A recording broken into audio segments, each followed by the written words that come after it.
Baik, Assalamualaikum warahmatullahi wabarakatuh. Selamat pagi dan salam sejahtera bagi kita semua.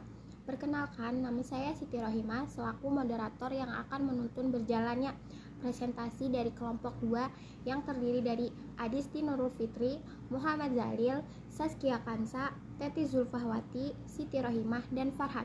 Saya ucapkan terima kasih kepada Ibu Elis Bedariah SEMM selaku mata kuliah teori ekonomi beserta teman-teman sekalian. Selanjutnya, materi yang akan kami presentasikan mengenai teori produksi dan biaya produksi. Untuk itu, kami mengefisienkan waktu. Saya persilakan kepada pemateri pertama untuk memaparkan materinya. Yang pertama adalah fungsi produksi. Fungsi produksi menunjukkan hubungan antara jumlah faktor produksi atau input yang digunakan dengan jumlah barang atau jasa atau output yang dihasilkan.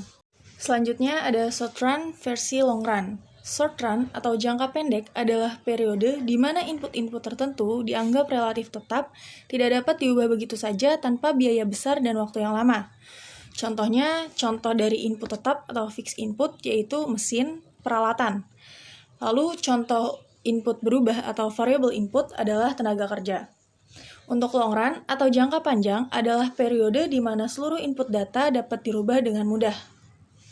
Produksi total atau TP, produksi rata-rata atau AP, dan produksi marginal atau MP. Produksi total atau TP adalah banyaknya produksi yang dihasilkan. Produksi rata-rata atau AP adalah produksi yang secara rata-rata dihasilkan oleh setiap pekerja, dan produksi marginal atau MP adalah tambahan produksi yang dihasilkan akibat pertambahan satu tenaga kerja yang digunakan. Berikut adalah rumus dari AP dan MP. Untuk rumus AP adalah total product per labor input atau TP per L. Sedangkan untuk mencari MP adalah delta total product per delta labor input atau delta TP per delta L. Baik, terima kasih. Di sini saya akan melanjutkan untuk bagian the law of diminishing return.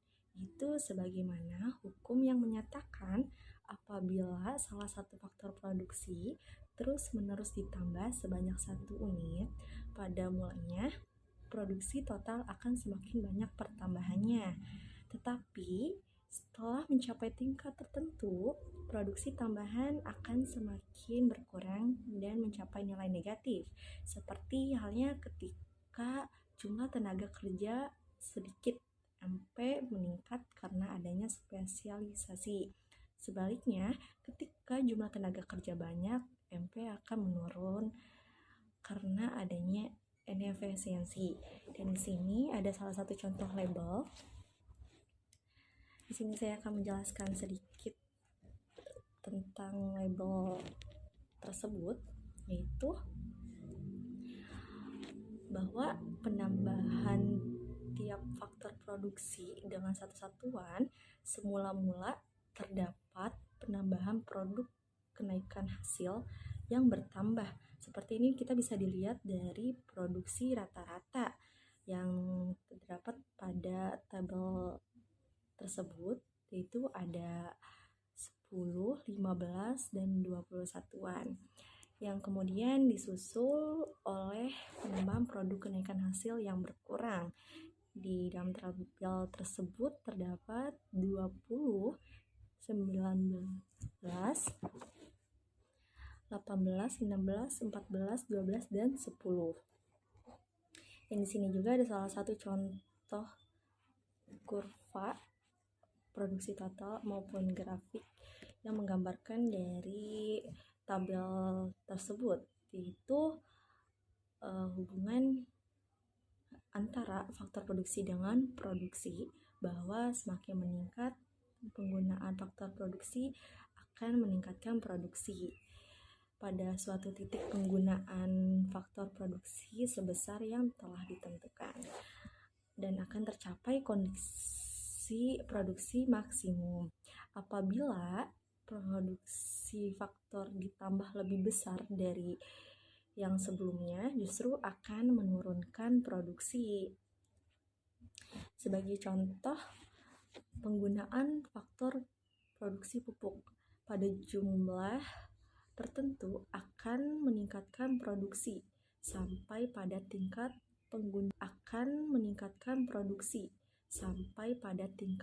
penggunaan sejumlah pupuk tertentu akan mengakibatkan produksi maksimum. Dan apabila penggunaan pupuk ditambah, justru akan mengurangi produksi. Secara rasional, hal ini bisa diterima dengan akal. Dikarenakan penggunaan pupuk terlalu banyak justru akan membuat tanaman mati dan selanjutnya produksi akan menjadi turun. Mungkin itu saja dari saya. Untuk penjelasan lebih lanjutnya akan dilanjutkan dengan teman saya. Cukup sekian dari saya dan terima kasih. Wassalamualaikum warahmatullahi wabarakatuh. Kurva total produk menunjukkan output yang dihasilkan untuk jumlah input yang sangat berbeda. Produk rata-rata dan marginalnya dapat diperoleh menggunakan kurva total produk. Pada titik marginalnya adalah 20 karena garis singgungnya dengan kurva total produk ada kemiringan hingga 20 dan produk rata-rata tenaga kerjanya itu 20, yang mana merupakan kemiringan tersebut berasal dari titik tersebut. Pada sebelah kiri titik E, produk marginalnya berada di atas rata-rata produk dan rata-rata meningkat. Dan sebelah kanan E, rata-rata marginalnya di bawah produk. Akibatnya rata-rata tersebut bisa menurun. Titik E itu lebih mewakili di mana produk rata-rata dan marginalnya sama ketika produk rata-rata mencapai maksimum. Selanjutnya ada biaya produksi, di mana semua pengeluaran yang dikeluarkan oleh perusahaan untuk memperoleh faktor-faktor produksi dan bahan-bahan mentah yang akan digunakan untuk menciptakan barang-barang yang diproduksi oleh suatu perusahaan tertentu. Analisis biaya produksi ada dua macam, diantaranya yaitu jangka pendek. Jangka pendek itu suatu biaya produksi di mana sebagian faktor produksinya itu tidak dapat mengalami penambahan jumlah, sedangkan jangka panjang perhitungan biaya produksinya yang mana semua faktor produksinya itu bisa mengalami perubahan kapan saja. Jenis biaya produksi ini juga berbeda dengan jangka pendek. Nah, kenapa sih bisa berbeda? Karena semua faktor produksi jangka panjang bisa mengalami perubahan kapan saja. Nah, selanjutnya ada biaya produksi dalam jangka pendek. Dalam jangka pendek tersebut, waktu yang mana suatu perusahaan dapat menambah salah satu faktor produksi yang akan digunakan dalam proses produksi. Dengan perkataan lain, misal sebagian dari faktor produksi tersebut yang akan digunakan dianggap tetap jumlahnya. Sehingga keseluruhan biaya produksi dapat dibedakan menjadi dua jenis. Yang pertama, biaya tetap, yang mana pengeluarannya tidak mengalami perubahan pada jumlahnya, walaupun volume produksi barang itu meningkat atau menurun. Dan yang kedua, biaya yang selalu berubah atau variabel, yang mana jenis biaya yang selalu berubah sesuai dengan perubahan volume penjualannya, sehingga perubahannya tercermin dalam biaya variabel total. Baik, di sini saya akan menjelaskan mengenai perhitungan biaya. Sebelum ke perhitungan biaya, kita harus mengenali terlebih dahulu biaya-biaya tersebut. Yang pertama, ada biaya total atau disebut juga total cost. Adalah keseluruhan jumlah biaya produksi yang dikeluarkan oleh produsen.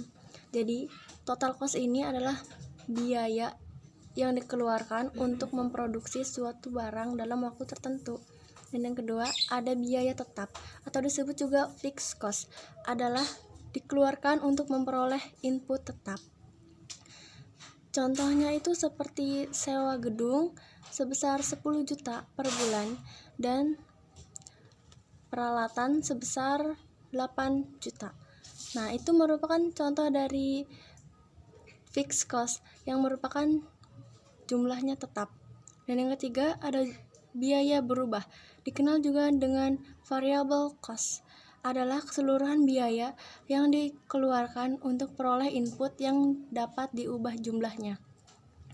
Nah, yang variable cost ini merupakan bisa diubah jumlahnya.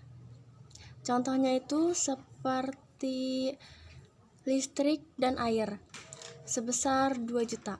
Nah, listrik dan air ini merupakan bisa berubah. Karena kalau misalkan penggunaannya lebih hemat, maka pembayarannya pun bisa berkurang dari 2 juta. Dan begitu pula sebaliknya. Jika pemakaian listrik dan air tersebut bisa lebih boros, maka pembayarannya bisa lebih dari 2 juta. Untuk mencari nilai biaya total, rumusnya adalah TC sama dengan FC ditambah VC, yang dimana contoh fixed cost-nya itu adalah sewa gedung sebesar 10 juta per bulan dan peralatan sebesar 8 juta. Nah, itu jadinya 18 juta. Ditambah VC, variable cost. Contohnya itu seperti tadi, listrik dan air sebesar 2 juta. Jadi 18 juta ditambah 2 juta sama dengan 20 juta. Nah, 20 jutanya itu merupakan nilai total cost. Marginal dan biaya rata-rata. Yang pertama, marginal cost adalah tambahan biaya yang timbul akibat menambah 1 unit per output. Contohnya itu seperti ketika menggunakan 1 tenaga kerja lagi, perusahaan melaporkan total biaya yang meningkat dari 150 menjadi 160.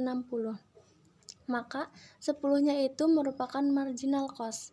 Bisa disebut dengan selisih. Selanjutnya, ada average cost adalah biaya per unit atau total fixed cost ditambah total variable cost. Di sini ada rumusnya. Untuk mencari marginal cost, yaitu adalah delta total cost per delta quantity.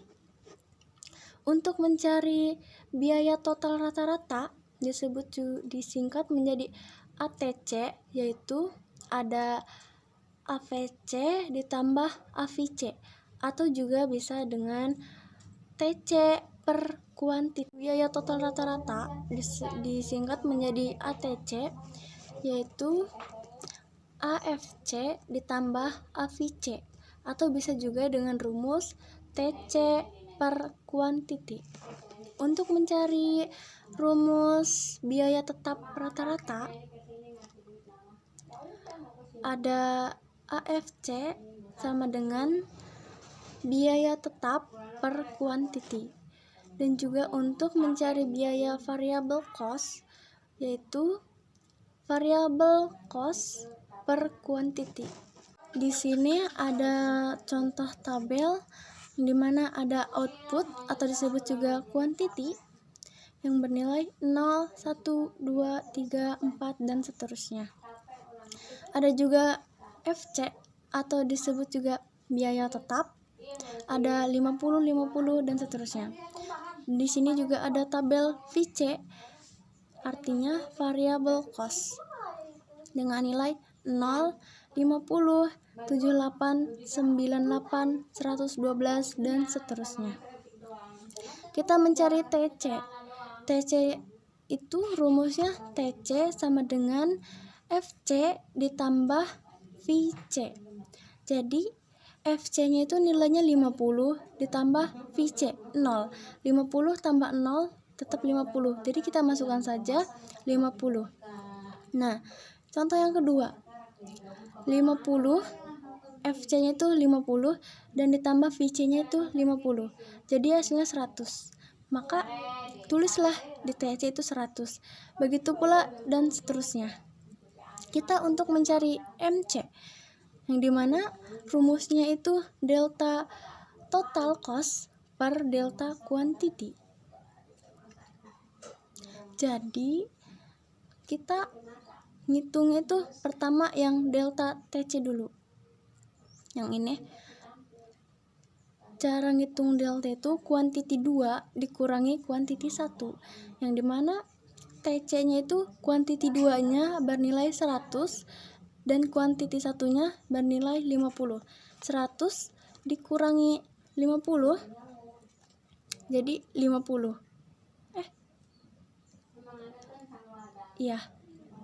Dari marginal cost dengan rumusan MC sama dengan delta TC per delta quantity, yang dimana quantity 2 dikurangi quantity 1. Yang di TC quantity 2-nya ada 100 dan quantity 1-nya ada 50.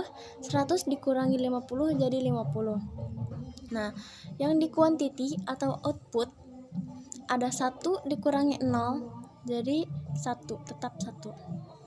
Maka 50 bagi 1 jawabannya jadi tetap 50. Nah, yang kedua ada 128 dikurangi 100 jadi 28. Kuantitinya 2 dikurangi 1 tetap 1 jadi 1 ya. Jadi 28 bagi 1 tetap 28. Begitu pula seterusnya. Untuk mencari AFC yaitu biaya tetap rata-rata dengan rumusan AFC sama dengan FC per quantity. Contoh yang pertama ada 50 bagi 0 tetap 0. Yang kedua ada 50 bagi 1 jadi 50. Untuk mencari AVC atau disebut juga biaya variable cost dengan rumusan AVC sama dengan VC per quantity.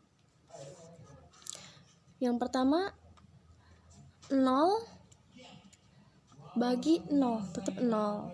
Yang kedua ada 50 bagi 1 tetap 50. Begitu pula seterusnya. Dan untuk mencari ATC yaitu biaya total rata-rata, di sini ada beberapa rumusan ya. Kita ambil yang paling mudah yaitu TC per quantity. TC-nya itu ada 50 bagi 0 jadi 0 dan ada ada 100 bagi 1 jadi 100. Begitu kira-kira. Ada 50 bagi 0 jadi tetap 0. Nah, ada yang kedua ada 100 bagi 1 jadi tetap 100. Begitu pula seterusnya. Sebagai berikut kurva biaya perusahaan. TC sama dengan FC tambah PC. Variable cost meningkat seiring dengan penaikan produksi. Because tidak dipengaruhi oleh produksi. Hubungan antara biaya marginal dan biaya rata-rata. Contoh kurvanya ada di samping ya guys. AFC terus mengalami penurunan ketika MC lebih besar AFC atau FC lebih besar ATC. Sama dengan AFC dan ATC menurun ketika MC lebih besar daripada AFC atau MC lebih besar daripada ATC, dan AFC dan ATC meningkat. MC akan memotong AFC dan ATC di minimum AFC dan ATC. Hubungan antara produktivitas dan biaya. Dan di samping ini contoh kurvanya.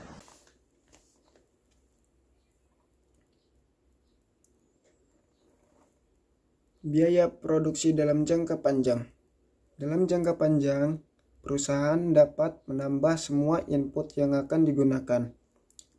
Biaya produksi tidak dibedakan antara FC dan VC. Semua menjadi VC. Perilaku biaya produksi jangka panjang, keputusan penggunaan input variabel oleh perusahaan dalam jangka pendek. Fungsi biaya jangka pendek dibagi menjadi 3, yaitu 1. Biaya rata-rata jangka panjang atau biasa disingkat menjadi LAC. Yang kedua, biaya marginal jangka panjang atau biasa disingkat menjadi LMC, dan yang terakhir adalah biaya total jangka panjang atau biasa disingkat menjadi LTC. Bentuk biaya rata-rata jangka panjang. Yang pertama, economies of scale, yaitu peningkatan output lebih besar daripada peningkatan input, dan juga AC turun, serta peningkatan output lebih besar daripada peningkatan biaya. Yang kedua, constant return of scale, yaitu kondisi di mana peningkatan input dan output sama besar dengan AC konstan. Dan yang terakhir adalah diseconomies of scale, yaitu peningkatan output kurang dari peningkatan input, dan juga AC meningkat serta peningkatan output lebih kecil daripada peningkatan biaya. Ya, itulah tadi materi yang disampaikan oleh kelompok kami. Untuk selanjutnya adalah sesi tanya jawab. Silahkan kepada teman-teman untuk memberikan pertanyaan sebanyak 3 penanya. Kemudian akan dijawab oleh kelompok kami. Baik, terima kasih. Itulah tadi pemaparan materi dari kelompok kami. Mari kita tutup kegiatan ini dengan mengucapkan Assalamualaikum warahmatullahi wabarakatuh.